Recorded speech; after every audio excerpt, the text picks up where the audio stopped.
So, welcome back. Sa ngayon wala tayong diving video at magre-review lang tayo ng panibago nating diving flashlight, ang Wurkos DL30 na na-order natin sa Lazada, na nagkakahalaga ng nakuha natin ng 1,360 dahil sa discount. At ito guys yung charger nya, tapos yung flashlight, ayan, napakaganda. Tatlo yung LED nya, tri-LED, tri-LED, ayan.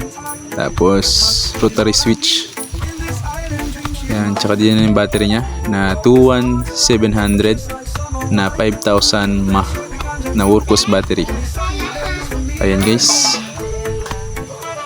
At ito naman yung, yan, napakalakas. Binuksan agad natin. Mamaya subukan natin ito. Hello guys, ngayon magre-review tayo ng panibagong nating flashlight.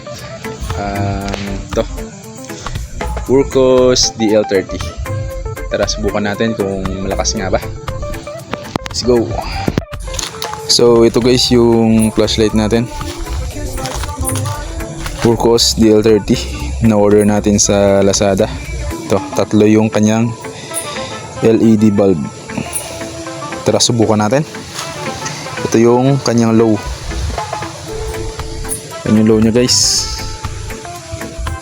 Medyo maliwanag na rin kung sa mababaw lang. Yan. Ito yung kanyang medium. Yan. Malakas na rin. Maganda to guys sa pagbablog, especially sa mga Spiro na kagaya ko. At ito po yung kanyang high or turbo.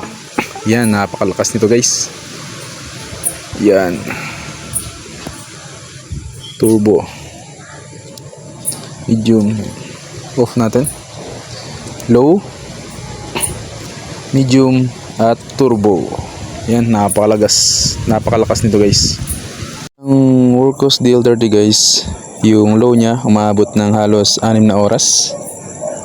Ayan, maganda to kapag sa mababaw lang na pagsisid.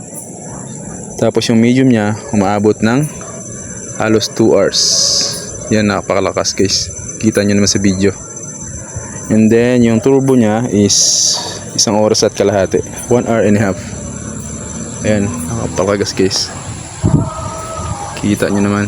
Yan, ayun lang guys, salamat sa panonood. Subscribe nyo po ako, Spirong Gala TV. Thank you.